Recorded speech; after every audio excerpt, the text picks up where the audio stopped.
오늘부터는 몇 주간은 이제 새신자들에게 좀 말씀이 전해져야 되는 것들을 말씀을 전하려고 합니다. 이제 새 가족이 아니라 새신자. 새 가족은 이미 예수 그리스도를 영접하고 예수님에 대해서 알고 있고 또 예수님이 어떤 일을 우리에게 주셨는지를 알고 있는 분들에게 새 가족반을 한다고 한다면은 새신자반이 또 있습니다. 예전에 우리가 해피타임으로 이렇게 했었는데 그건 완전히 새신자반이 내용이고요. 그래서 그런 것을 토대로 해서 말씀을 보도록 하겠습니다. 그래서 오늘 첫 번째는 예수님은 누구이신가 이런 제목이 되겠습니다. 더 다른 말로는 예수님을 알기 그런 겁니다. 우리 성경 디모데전서 2장 5절 말씀 우리 함께 있습니다. 하나님은 한 분이시요 또 하나님과 사람 사이의 중보자도 한 분이시니 곧 사람이신 그리스도 예수시니 아멘. 하나님은 한 분이시고 또 하나님과 사람 사이의 중보자도 한 분이시고 그분이 그리스도 예수신데 그분은 또 사람이라고 이렇게 표현하고 있습니다. 보겠습니다. 예수 그리스도를 구주로 영접하지 않은 상태에서 교회 다니는 사람들이 있습니다. 과연 그럴 수 있을까라고 생각할 수 있겠지만은 의외로 많다는 거죠. 예수 그리스도를 구주로 영접하지 않은 상태에서 교회 다니는 사람들이 있다. 영혼구원이라는 그 과목에서 예수선교사관학교 영혼구원이라는 과목에서 처음에 우리가 알고 있는 것, 구원을 얻는 방법, 질문을 통해서 예수 그리스도를 영접하고 구원받았느냐 안 받았느냐 질문하고 구원받았다면 어떻게 구원받았느냐 그 질문을 하고 예수 그리스도를 믿음으로 구원받았다는 것을 우리가 고백하는 것이고 그럼 구원받았다는 것은 무엇이냐 그렇게 말할 때 예수님을 영접한 것 그것이 예수님을 믿는 거다.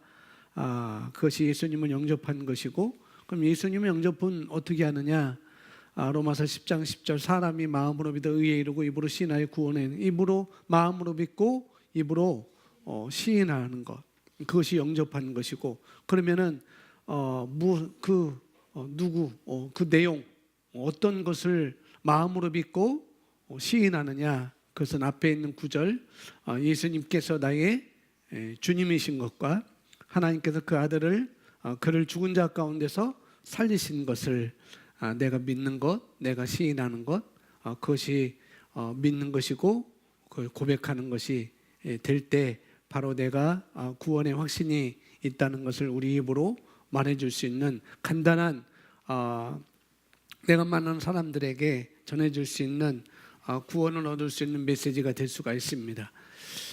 그렇죠. 이제 어느 교회에서 이제 이걸 했는데 이 말씀인데도 받아들이지 못하는 거죠. 말씀인데도 사도행전 16장 말씀을 근거로 해서 믿는 것이 무엇인지 이야기를 해주고 또 요한복음 1장 말씀을 통해서 영접하는 것이 믿는 것이다 라고 얘기를 해주고 뭘 믿느냐 그럴 때 그 믿는 것이 뭐냐 그럴 때 그렇게 얘기를 해줘도 전혀 다른 반응이 있다는 얘기를 저희 모임 때 그런 얘기를 해주었는데 내가 예수 그리스도를 영접했다고 말하면 되죠. 말하면은 그 말한 것으로 내가 시인한 거니까 더 정확하게는 무엇을 그것이 더 들어가면은 더 좋겠다는 거죠. 왜 그러냐면은 우리가 이걸 가지고 흔들릴 수 있으니까 그런 거죠. 그래서 예수 그리스도를 구주로 영접하지 않은 상태에서 교회를 다니는 사람들이 있다는 것. 그런 사람들의 답답함은 이루 말할 수 없을 것입니다. 오랫동안 신앙생활을 해도 변하지 않는 자신의 모습 때문에 좌절하고 더 나아가서 성장을 포기한 채로 신앙생활을 하게 될 것입니다. 영접하지 않고 교회 다니는 사람, 또 영접했음에도 불구하고 그런 분들, 성장을 포기한 채로 신앙생활을 하게 되는 사람들, 그런 사람들은 답답한 삶을 살아갈 수밖에 없다는 거죠. 살아계신 하나님의 아들이신 예수님을 발견하기 전에는, 알기 전에는, 또 다른 말로 믿기 전에는, 그런 말이겠죠. 발견하기 전에는 사람은 결코 실제에 대해 알 수 없습니다. 내가 어떤 자이고 내가 무엇을 가졌고 무엇을 할 수 있는지 그 실제에 대해서 알 수가 없다는 거죠. 그러면 갈릴리 사람이었던 예수님은 대체 누구이십니까? 이 세상은 왜 우리가 사람이신 예수님에 대해 그토록 열정적일 수 있는지 이해하지 못합니다. 당신이 예수님을 알기 전까지는 하나님은 당신에게 단지 관념에 지나지 않을 것입니다. 예수님에 대해서 내가 알기 전까지는 그 예수님은, 하나님은 우리에게 단지 관념에 지나지 않을 거라는 거죠. 그러나 당신이 이 놀랍고 영광스러운 하늘과 땅의 주인을 만난다면, 하늘과 땅의 주인을 만난다면 당신은 더 이상 탐색할 필요가 없습니다. 이것이 우리가 사람들에게 예수님을 믿으십시오, 예수님을 발견하십시오라고 말하는 이유입니다. 예수님을 믿는 것은 곧 실제를 발견하는 것이며 생명을 발견하는 것입니다. 이런 거죠. 그래서 예수님을 왜 믿어야 할까요? 라고 질문을 첫 번째로 제가 던지는 것이에요. 예수님을 왜 믿어야 할까요? 예수님을 왜 믿어야 할까? 이게 복음을 모르는 사람들에게 전하는 것입니다. 그래서 여러분들이 이것을 잘 공부하셔서 이제 예수님을 모르는 사람들한테 이것들 차근차근, 물론 구원을 얻는 방법, 그 원리에 대해서도 말해주면 더 좋겠고, 또 이런 과정을 통해서 예수님이 누군지 소개해 주는 것, 그것이 더 그것도 또 효과적일 것 같습니다. 그래서 예수님을 왜 믿어야 되는지, 예수님을 왜 알아야 되는지, 뭐 주변에 여러분들이 지나갈 때 인근 교회 분들이 전도 나와갖고 저한테 물티슈를 주면서 예수님을 믿으라고 이렇게 얘기를 합니다. 그래서 예 감사합니다 하고 물티슈만 받아와서 제가 물티슈를 아주 잘 활용하고 있습니다. 왜 예수님을 믿으라고 할까? 왜? 우리가 처음 듣는 말. 뭐 또 다른 전도에서는 당신은 하나님을 하나님은 당신을 사랑하십니다라고 또 이렇게 처음 이렇게 건네는 그런 분들도 있고, 또 어디에서는 다짜고짜 옆에 앉혀놓고 당신은 죄인입니다라고 이렇게 들어가는 무슨 폭발 전도법도 있고 그래요.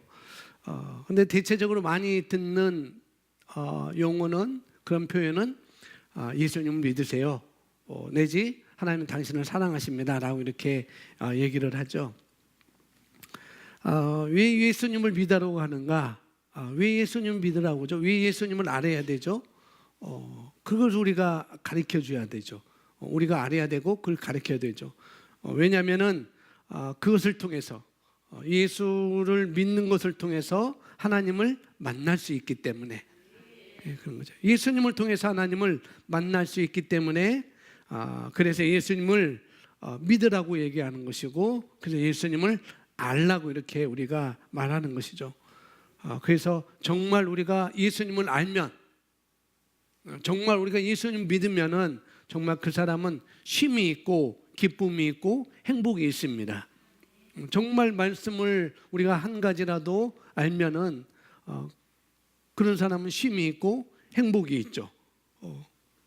기쁨이 있고. 그래서 우리가 예수님을 왜 믿어야 되는가? 예수님을 만나야 예수님을 통해서 하나님을 만날 수 있기 때문에 그런 것이죠. 그렇다고 한다면 예수님과 나 자신의 관계는 어떤 관계인가? 먼저 예수님과 자신의 관계를 알아야 되는 것이죠. 관계가 어떤 관계인가? 믿음이라고 하는 것은 관계입니다. 믿음이 뭐라고요? 뭐 히브리서 11장 믿음은 바라는 것들의 실상이요 보이지 않는 것들의 증거다라고 이렇게 믿음에 대해서 정의를 해주고 있지만은 또 쉽게 말하면 믿음이라는 것은 관계라는 거죠. 관계. 뭐냐면 어떤 관계? 믿음은 하나님과의 관계를 말해줍니다.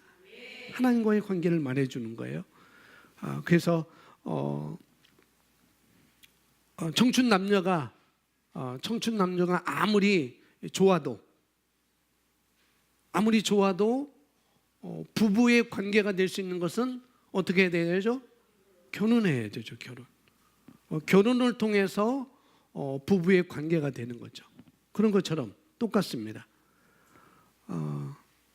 예수님을 믿는 믿음을 통해서 청춘 남녀가 더 서로 사랑해서 연애를 통해서 서로 사랑해서 후에는 그 결혼이라는 걸 통해서 부부의 연이 되는 것처럼 부부의 관계가 맺어지는 것처럼 예수님을 믿는 믿음을 통해서 하나님과 나의 관계가 이루어진다는 거죠.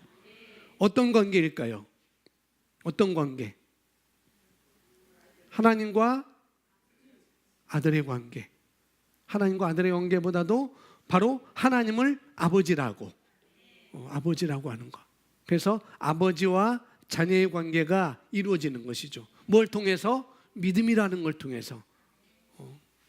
그 믿음은 예수님을 아는 걸 통해서, 예수님 믿음을 통해서 관계가 하나님과의 관계가 이루어지는 것이고, 그래서 우리가 하나님을 아버지라고 부를 수가 있는 것이죠. 아빠 아버지라고 부를 수 있는 것은 바로 이 믿음의 관계 때문에, 믿음이라는 것 때문에 우리가 그렇게 할 수가 있는 거라는 거죠. 인생에 있어 가장 좋은 만남은 하나님과의 만남입니다. 그렇게 믿으시죠? 훌륭한 사람과의 만남도 대단한 결과를 가져올 수 있습니다. 그렇지만 하나님과의 만남은 어떤 결과를 가져올까요? 훌륭한 사람과의 만남도 우리가 대단한 결과를 가져올 수가 있는데, 그렇다고 한다면 하물며 하나님과의 만남은 어떤 결과를 가져올까요? 미국의 대통령 지금이 누구예요? 트럼프. 맞아요. 트럼프, 오바마, 클린턴. 클린턴이 어렸을 때 누구를 만났냐면은 훌륭한 사람을 만났어요. 그 당시에 현 대통령을 만나서 악수하게 됐죠. 그러면서 이 클린턴이 꿈을 꾸게 된 거죠. 나도 저 자리를 가야 되겠다. 그런 만남을 통해서 또 반기문 우리 그 전 사무총장, 우리나라 전 사무총장도 미국에서 수학여행 가서 미국 대통령을 만나서 나도 이렇게 나라를 위해서, 세계를 위해서 나도 일할 수 있는 그런 사람이 되어야 되겠다라고 꿈을 꾸게 되는 것이죠. 좋은 사람을 만나서, 대단한 사람을 만나서 그런 결과를 또 가져올 수가 있었습니다. 그러면은 하나님과의 만남은 어떨 거라는 거죠. 하나님과의 만남은 세상에서도 훌륭한 사람의 만남을 통해서 그런 결과를 가져오는데, 하나님과의 만남은 어떤 결과를 가져오는가? 하나님과의 만남의 결과. 옆에 분하고 말해줄까요? 어떻게 말해주냐면 기대해도 좋습니다. 그러니까 하나님과의 만남의 결과는 뭐라고요? 기대해도 좋아요. 하나님과의 만남은 기대해도 좋다는 것. 근데 사람과의 만남은 처음에는 기대로부터 시작하죠. 기대로부터. 이 사람을 만나면은 내가 행복해질 거야. 내가 저 사람을 만나면은 행복해질 거야. 이 사람이 내 남편이 되면 행복할 거야. 저 사람이 내 아내가 되면 행복할 거야. 여러 가지 기대를 갖고 만나서 연애하다가 결혼하게 돼요. 그런데 결혼하기 전에 그 사랑스러움과 신혼생활의 사랑스러움과 10년 지난 다음에 사랑스러움과 20년 지난 다음에 사랑스러움은 아마 차이가 있을 거예요. 그죠? 안 그러세요? 말하기 부끄러운가요? 기대가 다르죠.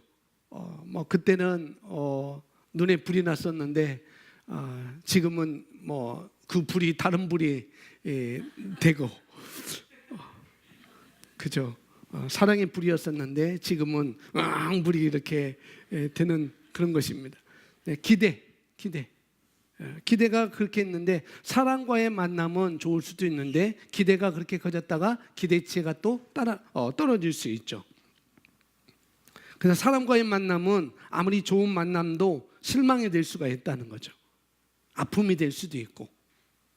그러나 하나님과의 만남은 결코 실망이 있을 수 없습니다. 아픔도 있을 수 없는 거고요. 우리가 그런 거를 말해줄 수 있어야 되고. 왜? 그분은 선하시고 전능하시고 그다음에 뭐예요? 선전 공신 사동자차. 하나님은 그런 분이시기 때문에. 그래서 우리 하나님과의 만남을 기대해도 좋다는 거죠. 보겠습니다. 예수님께서 이제 예수님을 우리가 그들이 알아야 되는데 이분이 그러면 왜 성경에서만 말하느냐? 성경은 너희가 믿는 경전이지 않느냐라고 이렇게 말할 수 있잖아요. 그래서 이걸 다 여러분들이 말해줄 수 없겠지만 그러나 역사적으로도 예수님을 이렇게 알고 증명한다는 거죠. 그것을 말하고 있습니다. 예수님께서 역사상 실제로 존재했다는 증거는 수없이 많이 있습니다. 성경이나 기독교 저술은 물론 비기독교 저술에도 예수님에 대한 역사적 증거를 찾아볼 수 있습니다. 독일의 토마스 아켄퍼스는 예수님에 대해 이렇게 말했습니다. 예수는 다음이 없는 생명샘이시니 영원히 마르지 않을 것이다. 누구든지 슬픔이 있거든 그에게 가서 위로하심을 얻을 것이요 마음이 고나거든 그에게 가서 쉼과 기쁨을 얻을 것이다 라고 토마스 아켄퍼스가 말했습니다. 로마 역사학자 타티투스는 직접적으로 또 수에토니우스는 감적적으로 이 두 사람은 다 예수님에 대해 기록하고 있습니다. AD 37년에 태어난 유대 역사학자, 그러니까 이 요세푸스가 예수님에 대해서 그 추종자들에 대해서 서술하고 있다는 거죠. 그러면서 신약의 증거들은 대단히 확실합니다. 사람들은 신약이 매우 오래전에 쓰여졌다고 말합니다. 거기 그래프는 제가 안 넣어놨습니다. 제가 안 넣어놨고요. 고고학자의 권위자인 영국의 캐니언경이 이런 말을 했습니다. 그렇다면 원래 글이 쓰여진 시기와 현존하는 가장 초기의 증거 사이의 간격은 아주 작은 것이 되므로 사실상 무시할 만하다. 그러므로 성경이 원래 쓰여진 그대로 우리에게 전해졌는가에 대한 의심이 마지막 근거도 이제는 없어졌다. 영국의 캐니언경이 이렇게 말했다는 거죠. 의심도 이제는 사라졌다는 것. 신약성경의 신뢰성과 완전 무결함은 마침내 증명되었다 해도 좋다라고 이렇게 캐니언경이 말했습니다.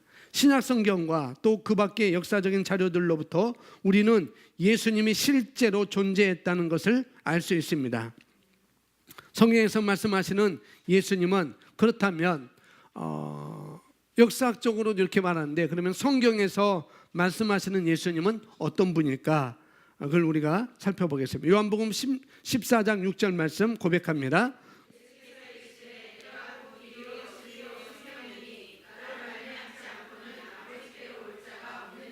아멘.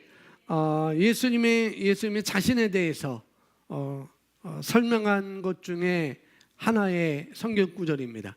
아주 자세하게 아주 잘 설명하고 있는 내용 중에 한 성경 구절인데요. 여기서 예수님이 어떤 분이신가 하는 것을 말해주고 있습니다. 그로 말미암지 않고는 아버지께로 올 자가 없다라고 말하고 있죠. 그로 말미암지 않고는 아버지께로 하나님께로 갈 자가 없다 이렇게 설명하고 있습니다. 첫 번째 따라합니다. 예수님은 길이십니다. 예수님은 길이십니다. 그렇죠. 길은 또 다른 말로 길은 우리에게 안내를 해주죠. 안내. 어디로 가야 할지 안내를 해줍니다. 여러분 혹시 여기 시흥복된교회 오늘 이 자리에 올 때 여러분 차를 타고 오셨을 수도 있고 또 걸어오실 수도 있고 또 자전거를 타고 오실 수도 있고 비행기 타고 오신 분 없겠죠. 여러 가지 교통수단을 통해서 버스를 타고 왔든지 뭘 타고 왔든지 다 교회에 올 때 여러 가지 수단을 통해서 왔습니다. 그런 모든 수단들이 어디를 통해서? 길. 다 길로 와죠. 버스도 길로 온 것이고 내가 걸어올 때도 길로 온 것이고 내가 자전거 타고 올 때도 길로 온 것이고 다 그런 것이죠. 그래서 길은 우리를 안내한다는 거예요. 안내한다는 거. 길이라고 하는 것은 여기서 요한복음 14장 6절에서 말하는 길이라고 하는 것은 예수님을 통해서 하나님을 만나는 길이 된다라고 말씀하고 있는 것이죠. 그래서 예수님은 내가 곧 길이요라고 말씀하고 있습니다. 내가 하나님께로 안내하는 길이야. 내가 하나님께로 안내하는 안내자야라고 이렇게 말씀을 하고 있는 것이죠. 주님 말씀하시기를 내가 길이요. 그러므로 나로 말미암지 않고는 아버지께로 올 자가 없느니라. 예수님께서 길이신데 안내자라는 의미도 있다고 그랬습니다. 그래서 예수님을 통해서 하나님을 만날 수 있는 것이죠. 길도 되시고 안내자도 되시고 하나님을 만날 수 있는 길, 하나님을 만날 수 있는 안내자, 가이드 그렇게 되는 것이죠. 두 번째 따라서 합니다. 예수님은 진리이십니다. 예수님은 진리이십니다. 예수님은 진리이십니다. 진리라고 하는 것, 진리라고 우리가 살아가는 삶에서도 여러 가지 문제가 있고 그 문제에 대한 진리가 있죠. 1 더하기 1은 뭐다? 2라는 것. 그것은 진리입니다. 그럼 변할 수가 없어요. 그죠? 1 더하기 1이 3이 될 수 없고 4가 될 수 없고 0이 될 수 없어요. 1 더하기 1은 2가 되는 거예요. 이거는 진리입니다. 3이 될 수가 없고 5가 될 수가 없고 그런 것이죠. 그래서 이건 진리라는 거죠. 진리. 내가 저와 여러분이 이 자리에 있는 것도 저와 여러분이 이 자리에 있는 것도 저와 여러분을 낳아준 엄마 아빠가 있었기 때문에 이 자리에 이렇게 있는 거라는 거. 그게 진리예요? 진리가 아니에요? 진리죠. 이것도 진리입니다. 그래서 모든 문제에는 진리가 다 있기 마련입니다. 모든 진리에는. 이와 마찬가지로 우리가 하나님을 만나는데도 진리가 있다는 거예요. 하나님 만나는데도 그 진리가 하나가 있는데 그 진리가 바로 뭐라고요? 예수님이시라는 것. 하나님을 만날 수 있는 진리는 바로 예수님이라는 것. 그래서 하나님께서 남자와 여자가 결혼하도록 부부가 되도록 한 것은 진리입니다. 창조의 원리인 것이죠. 이제 차별금지법이 통과됐다고 하는데 창조의 원리에서는 뭐라고 해요? 남자와 여자가 결혼하는 것이 부부라고 말씀하고 있습니다. 그것이 한 몸이 이루고 정상적인 가정을 이루는 거라고 말씀하고 있죠. 그래서 구원의 길도 진리는 하나라는 거죠. 구원의 길도 진리는 하나라는 것. 누구예요? 바로 예수님이 진리입니다. 내가 구원을 얻는데 예수님이 진리라는 것. 그래서 예수님을 영접했는데 어떻게 하나? 예수님이 나의 주님 되신 것. 그게 진리라는 거죠. 세 번째는 따라하면 예수님은 생명이십니다. 예수님은 생명이십니다. 그렇죠. 예수님은 생명이라는 것 우리가 너무나 잘 알고 있습니다. 이 세상에 귀한 것이 많이 있어요. 귀한 것 너무나 많이 있습니다. 그러나 가장 귀한 것은 우리의 생명인 것이죠. 누가복음에 보면은 어떤 부자가 하는 것마다 너무 잘 됐어요. 너무 잘 돼가지고 창고도 새로 짓고 더 크게 짓고 해서 그 창고도 가득 차고서나 이제는 내가 먹고 살만하다. 이제는 내가 편히 쉬리라 할 때 예수님이 말하죠. 오늘 밤 내 영혼이, 오늘 밤 내 생명이 끝나면은 내가 이 모든 것이 내게 뭐가 유익이 있겠느냐라고 말씀하는 것이죠. 그래서 그런 재물보다도 어떤 것이 더 귀하다고요? 우리의 생명이 귀하다는 것이죠. 여러분이 가장 아끼는, 가장 귀하게 여기는 것보다도 여기는 것이 있을까요? 가장 귀하게 여기는 것. 그것이 부모일 수도 있고, 그것이 배우자일 수 있고, 그것이 자녀일 수도 있고, 아니면 금괴일 수도 있고, 그런 것이 있을 것입니다. 그런데 가장 귀한 것은 생명이라는 거죠. 성경을 보면은 예수님께서 죽었던 자를 살리신 것을 많이 우리가 볼 수가 있습니다. 죽었던 자를 살리는 것. 왜 그랬을까요? 바로 예수님은 생명을 주시는 분임을 우리에게 알려주기 위해서 그랬던 것입니다. 예수님이 생명이라고 하는 것은 바로 예수님이 우리 인생의 가장 귀한 분이라고요. 가장 귀한 분. 그래서 그분이 우리에게 생명을 주셨습니다. 도둑이 오는 것은 도둑질하고 죽이고 멸망시키러 오지만은, 그러나 내가 너에게 온 것은 풍성을 얻고 더 풍성히 생명을 얻되 더 풍성히 얻게 하려는 것이다. 생명을 우리에게 주시려고 그분이 우리에게 오셨습니다. 그래서 예수님은 실제로 죽은 자를 살리셨고, 예수님 자신도 그 죽음에서 살아나셨죠. 그분은 생명이시기 때문에 그런 거라는 거죠. 우리 요한복음 5장 24절 말씀 우리 함께 읽습니다. 내 말을 듣고 또 나 보내신 이를 믿는 자는 영생을 얻었고 심판에 이르지 아니하나니 사망에서 생명으로 옮겼느니라. 안 써 있어요? 요한복음 5장 24절에 이렇게 말합니다. 내 말을 듣고 또 나 보내신 이를 믿는 자는 영생을 얻었고 심판에 이르지 아니하나니 사망에서 생명으로 옮겼느니라. 그래서 예수님은 생명이셔야, 내 생에 가장 귀한 것이 생명이듯이, 그런데 예수님은 생명이라고 했으니, 예수님이 생명이라고 했으니 예수님이 가장 귀한 분이시라는 것. 그래서 내 삶에 가장 귀한 것, 그 어느 것보다도 예수님이 나의 가장 귀한 분이라고 우리가 인정하고 믿는 것이죠. 사도행전 4장 12절 말씀 우리 함께 고백합니다. 다른 이로서는 구원을 받을 수 없나니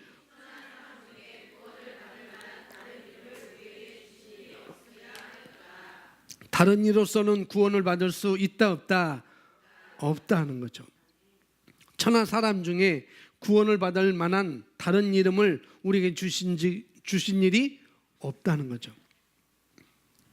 다시 한번 옆에 분에게 말해 주세요. 구원자는 한 분이십니다.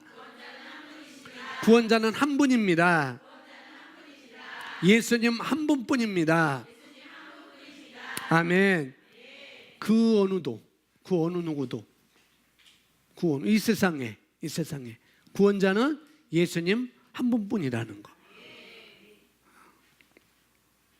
예수님은 구원자로서 완전한 자격을 갖추신 분임을 우리가 알 수 있습니다.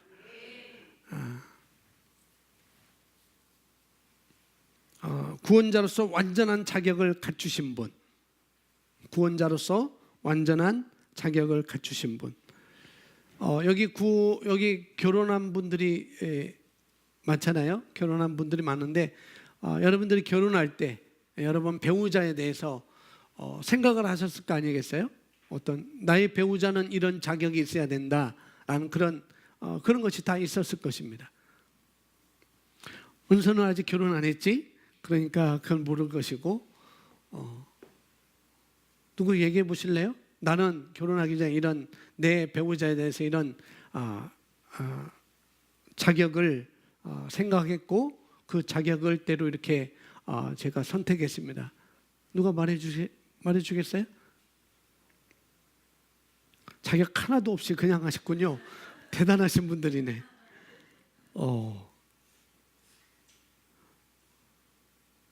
그러면은 우리 여기 청년이 있는데 해수자매는 나중에 배우자를 선택을 하게 되는데 그 배우자 선택하는 그 자격 기준이 뭐예요?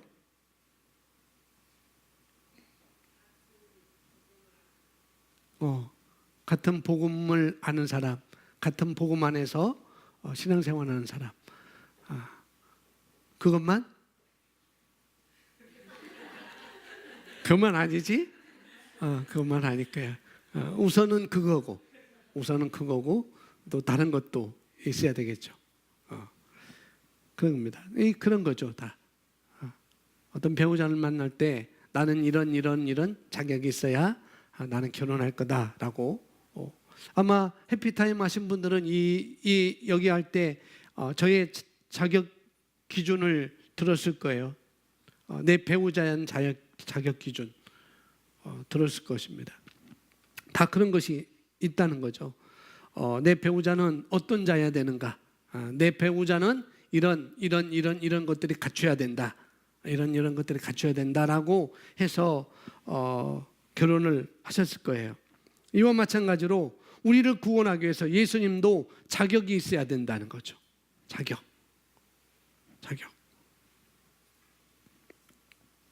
그 자격의 첫 번째는 뭐라고요? 신성. 그 신성은 뭔가 하면은 하나님의 성품이라고 말합니다. 신성이라고 대체적으로 용어를 그렇게 쓰는데 다른 말로 하면은 하나님의 성품. 야육반 8과에 나오는 것. 하나님의 성품. 선하시고 전능하시고 공의로우시고 신실하시고 사랑이시고 그 다음에 동일하시고 우리에게 자유를 주시고 그 다음에 우리를 차별을 대우하지 않는 분. 그런 하나님. 거기에 대해서 그게 바로 하나님의 기본적인 성품이라는 거죠. 기본적인 것. 근데 예수님도 그걸 갖고 계셨다는 거죠. 그뿐만 아니라 예수님은 그 하나님의 성품 중에 뭐냐면은 하나님의 아들로서 하나님의 DNA를 가진 하나님의 생명을 가진 자로서 우리에게 말씀을 해주고 있습니다. 첫 번째, 천사들이 그것을 증거를 해주고 있어요. 예수님이 하나님의 아들이라는 것. 그 아들은 아버지의 DNA를 갖고 있는 것이 분명하죠. 그죠? 분명합니다. 저는 혈액형이 O형이에요. 제 아내는 B형입니다. 그래서 우리 두 자녀는 똑같이 O형, B형이 나왔어요. B형이 나올 수가 없죠. A형이 나올 수 없죠. 예, 저의 또 제 아내의 DNA는 O형이고 B형이니까 거기에 맞는 혈액형이 나올 수밖에 없는 것이죠. 하나님의 아들 예수님. 그래서 예수님도 하나님의 DNA를 갖고 계셨던 것이죠. 그래서 천사들이 증거하고 있습니다. 누가복음 1장 35절 말씀입니다. 고백합니다. 천사가 대답하여 이르되 성령이 내게 임하시고 지극히 높으신 이의 능력이 너를 덮으리니 이러므로 나실 바 거룩한 이는 하나님의 아들이라 일컬어지리라. 아멘. 우리가 잘 알고 있는 거죠. 누가복음 예수님의 탄생에 대해서 말씀하고 있는 장인데 천사가 어느 날 갑자기 마리아에게 나타났죠. 마리아에게 나타나서 내가 잉태의 아들을 낳을 거야 라고 말할 때 이 마리아가 뭐라고 하면은 어찌 이런 일이 내게 있겠습니까? 어찌 내게 이런 일이 있겠습니까? 나는 사내를 알지 못하는 남자를 알지 못하는데 어찌 이런 일이 내게 있겠습니까? 라고 말할 때 그때 천사가 말해주는 때 이렇게 될 것이다. 그러면서 나실 바 거룩한 이는 누구라고요? 하나님의 아들이라 라고 천사가 와서 말해주는 거죠. 여러분 여러분 석가모니를 하나님의 아들이라고 하는 걸 들어보셨어요? 없죠. 없습니다. 목사님 저는 들어봤어요. 없습니다.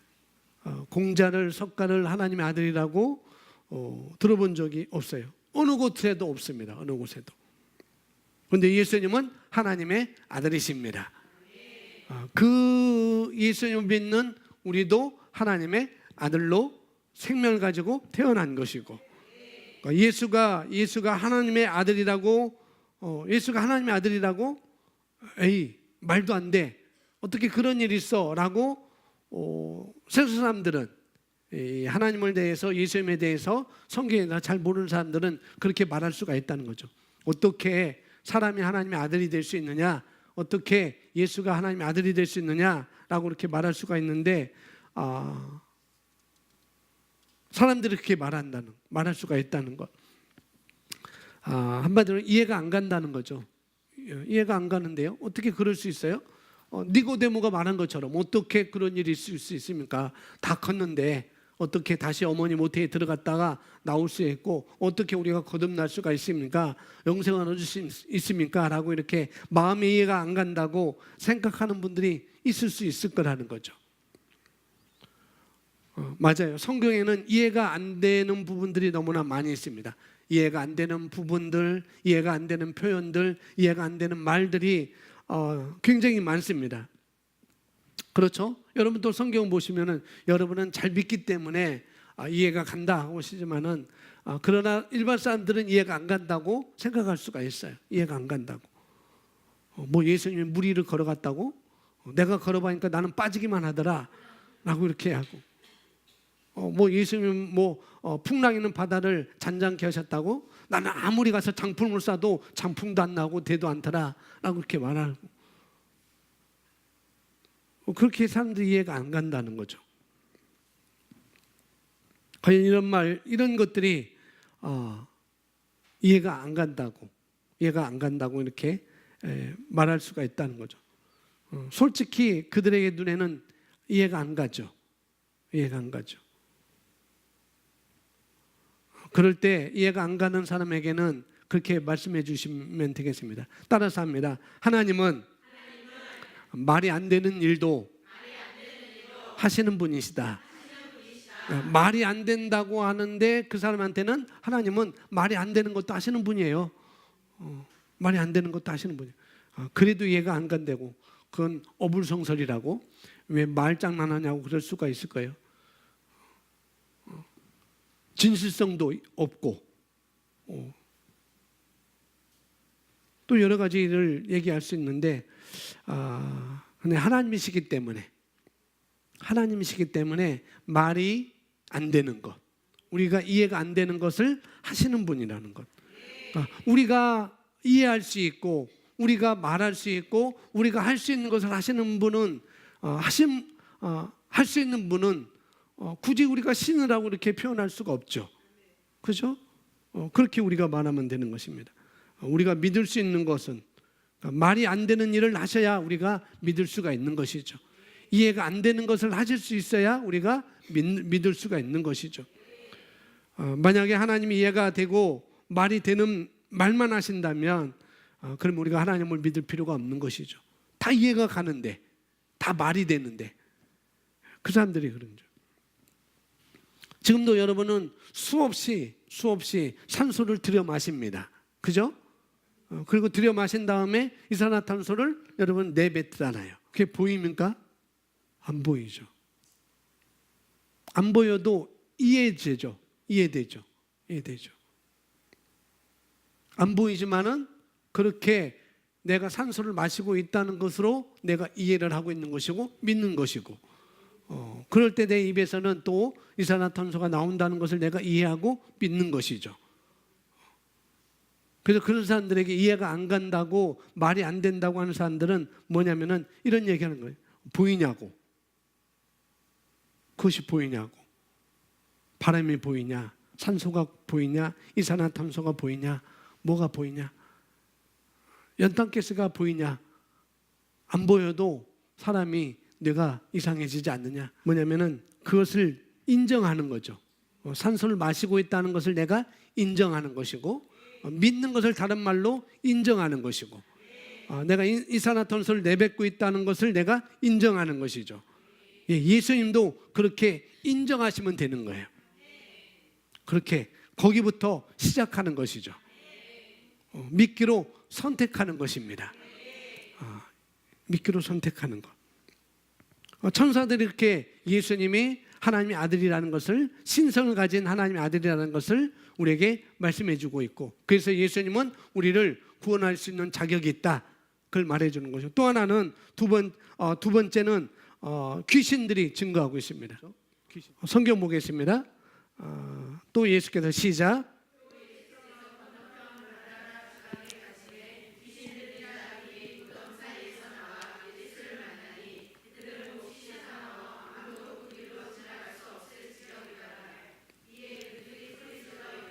하나님의 아들이여 우리가 당신과 무슨 상관이 있나이까?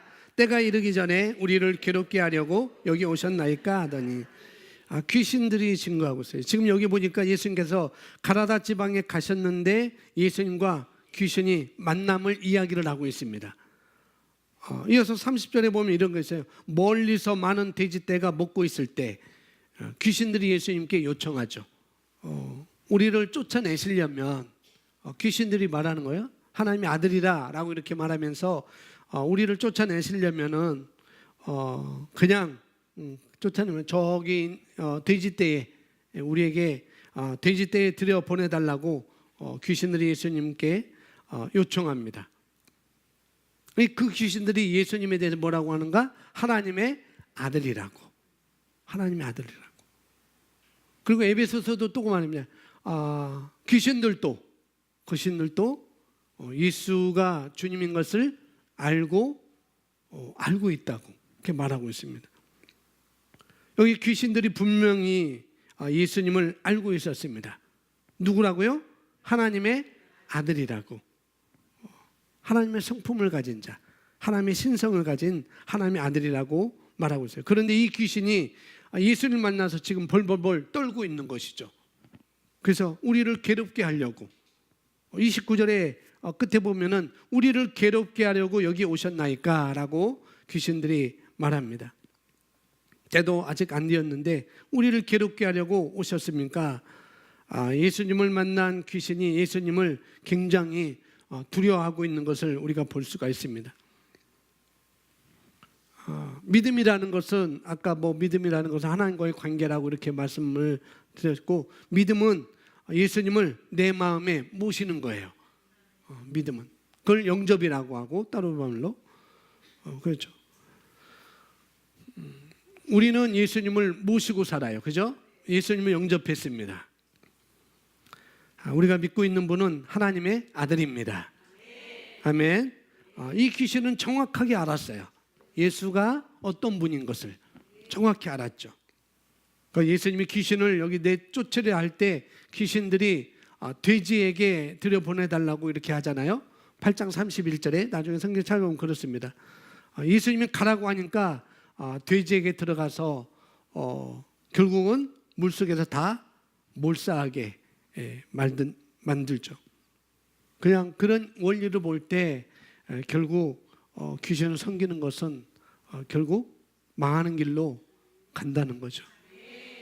세 번째, 예수님의 능력을 보는 사람들의 증거가 있습니다. 마태복음 14장 33절 우리 함께 고백합니다. 배에 있는 사람들이 예수께 절하며 이르되 진실로 하나님의 아들이소이다 하더라. 예수님이 자연적인 풍랑을 만났을 때 일어났던 일이죠. 그때 풍랑을 예수님은 잔잔케 했습니다. 물 위로 걸어가기도 했었죠. 이런 것들을 통해서 제자들이 예수님을 하나님의 아들로 이렇게 외쳤던 것이죠. 인정했습니다. 그래서 예수님은 자연을 지배하는 하나님이셔요. 우주 만물을 주관하시는 하나님이십니다. 그래서 마태복음 28장에 하늘의 권세와 땅의 권세를 내게 다 주었으니 라고 말씀하고 있는 것이죠. 여기 설명, 미국의 정치가이며 운병가로 유명한 웹스터는 예수님에 대해 이렇게 말했습니다. 나는 예수 그리스도가 하나님의 아들이심을 믿는다. 그리스도가 행하신 일이죠. 그의 존엄하신 인격, 그 밖의 모든 행적을 볼 때 하나님의 아들이심을 믿지 않을 수 없다라고 말했습니다. 예수님은 두 가지 성품을 가지고 있어요. 첫 번째는 뭐라고 했어요? 신성, 하나님의 성품을 가지고 있다는 것. 두 번째는, 또 하나는 인간의 성품을 가지고 있습니다. 인성. 그것은 인간의 성품. 갈라디아서 4장 4절 말씀 우리 함께 있습니다. 때가 참에 하나님이 그의 아들을 보내사 여자에게서 나게 하시고 율법 아래 나게 하신 것은 하나님이 그의 아들을 보내사 신성이신 예수님을 보내셨어요. 보내서 여자에게서 아까 누가복음 1장에서 말한 것처럼 마리아에게 나게 하셨어요. 그러니까 예수님의 탄생을 통해 알아볼 수 있습니다. 예수님은 인간으로 오셨다는 것. 신으로서 오신 게 아니고 인간으로서 예수님은 오셨습니다. 또 예수님의 유년 시절은 어떠했나 증거합니다. 누가복음 2장 52절 예수는 시작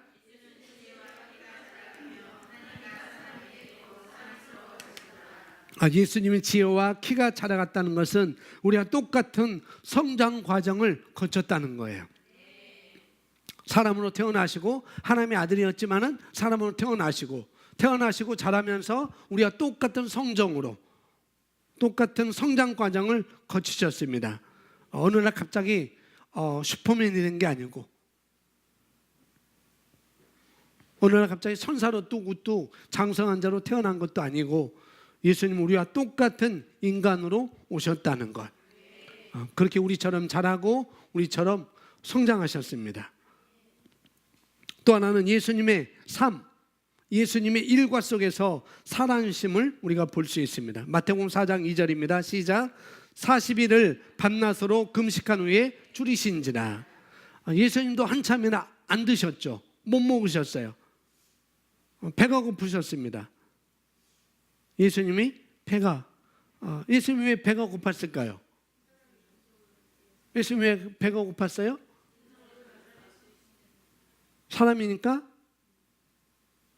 저는 배가 안 고픈데. 안 드셨으니까 배고프잖아요. 그죠? 배가 고프니까 배가 고픈 거예요.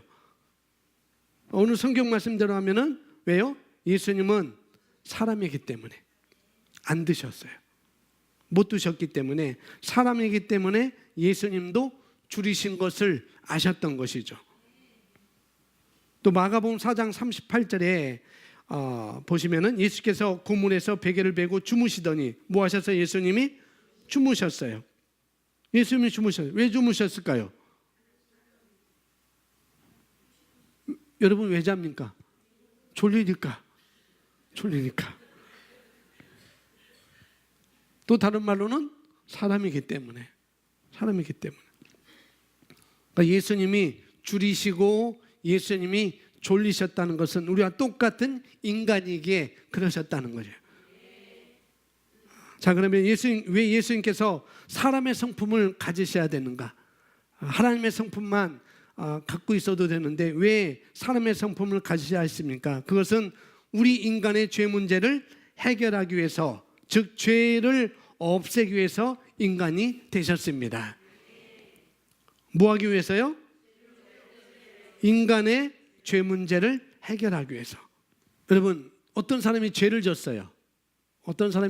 A라는 사람이 죄를 졌는데 그 사람이 키우던 개가 대신해서 내 주인이 죄를 졌으니까 내가 대신 내가 애완견이니까 내가 감옥에 가겠습니다 라고 그게 가능할까요? 법정에 가서 아무리 깽깽깽 거려도 재판장이 당신이 키우는 개가 대신 당신의 죄값을 치르러 어디 교도소에 가도록 선고합니다 라고 합니까? 안 하죠. 사람이 지은 죄를 어떤 짐승이 어떤 동물이 해결할 수 없어요. 구약에는 예표로 그랬지만 그러나 성경은 사람의 문제는 개가 해결할 수 없고 사람의 죄의 문제는 개가 해결할 수 없고 소가 해결할 수 없고 돼지가 해결할 수 없어요. 사람의 죄 문제는 사람이 해결해야 하기 때문에 그래서 예수님께서 사람의 성품을 가지셔야 됐다는 거죠. 하나님이신 예수님이 사람으로 오신 것입니다. 사람의 죄 문제에 대해서 성경은 어떻게 얘기하는가? 죄 문제에 대해서 성경은 어떻게 하는가? 로마서 3장 10절 말씀 우리 함께 있습니다. 기록된 바 의인은 없나니 하나도 없으며, 인간은 죄와 어떤 관계를 가지고 있는가, 그걸 말하고 있는 거죠. 여기서 의인은 하나도 없다고 성경은 말합니다. 이건 우리가 하나님의 논리를 볼 때 뭐냐면은 사람은 다 죄인이라는 거죠. 의인이 없다고 하는 것은 사람은 다 죄인이라는 것. 지금은 뭐 공간도 넓고 빛도 이렇게 여러로 이렇게 비춰지기 때문에 여러분 눈에 지금 먼지가 안 보일 거예요, 그죠? 여기 떠도는 먼지가 안 보일 겁니다. 아마 여러분 집에 아침 햇살이 비칠 때, 물론 뭐 커다란 창문으로는 비치는 그 빛으로 인해서는 집에 먼지가 잘 안 보일 거예요. 그러나 조그만 구멍에서 햇빛이 쫙 들어올 때 그 빛으로 인하여서 어떻게 해요? 집에 먼지들이 살랑살랑 춤추는 것을 볼 수가 있습니다. 그렇죠. 먼지가 지금은 안 보여도 조그만 구멍으로 햇빛이 비춰지면은 그 먼지는 다 보이게 마련이죠. 그처럼 우리가 하나님 앞에서는 다 죄인이라는 거죠. 하나님 앞에서. 그래서 죄에 대해서 죄는 눈에 보이는 죄만 죄가 아니라 마음속에 있는 죄도 죄라고 말씀하고 있죠. 성경은 그렇게 이야기합니다. 미워하는 것도 죄다.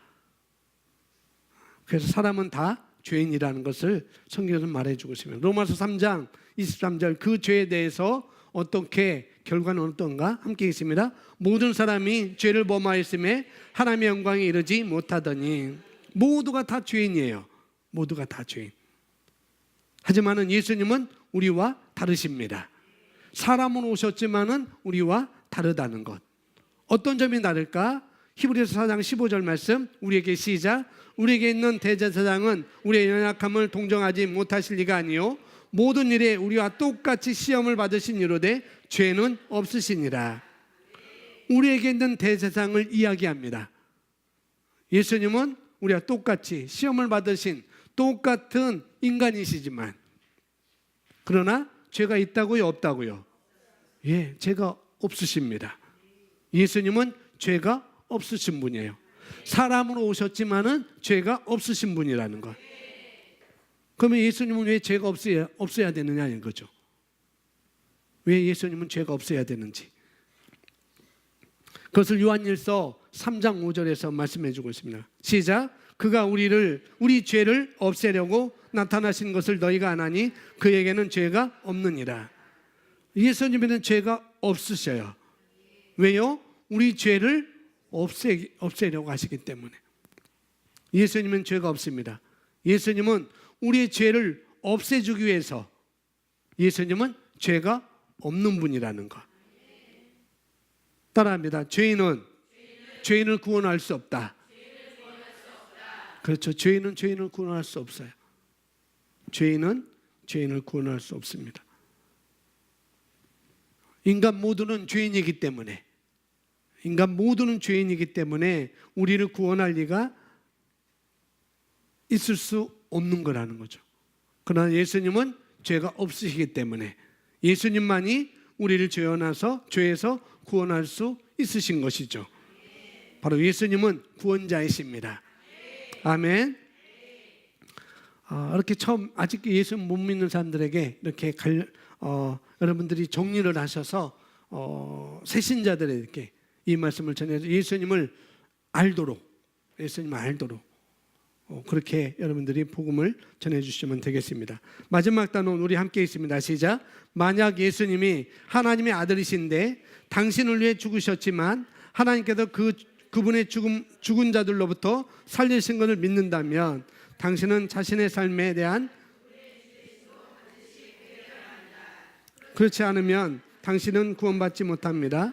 인간의 선행도 당신을 구원하지 못합니다. 하나님의 구원은 그러한 선행의 결과로 이루어지지 않고 예수 그리스도의 은혜로 이루어집니다. 로마서 2장 8절 9절 말씀 함께 고백합니다. 너희는 그 은혜에 의하여 믿음으로 말미암아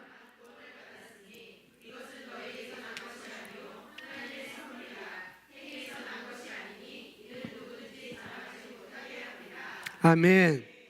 그래서 새신자에게 전해줄 수 있는 예수님을 알기, 오늘 말씀을 우리 함께 나누었습니다. 이것들을 잘 정리하셔서 여러분 것을 만드시고 새신자에게 이제 예수님을 초자도 모르는 분들한테 이걸 잘 가르쳐 주시고 나중에 새가족반을 들려주시고 그렇게 하고 양육반까지 이렇게 할 수 있도록 하면은 아주 기초가 아주 든든한 그런 신앙으로 자랄 것입니다. 다시 우리 에베소서 2장 8절 9절 우리 함께 읽고 오늘 기도하겠습니다. 에베소서 2장 8절 9절 우리 함께 읽습니다. 시작.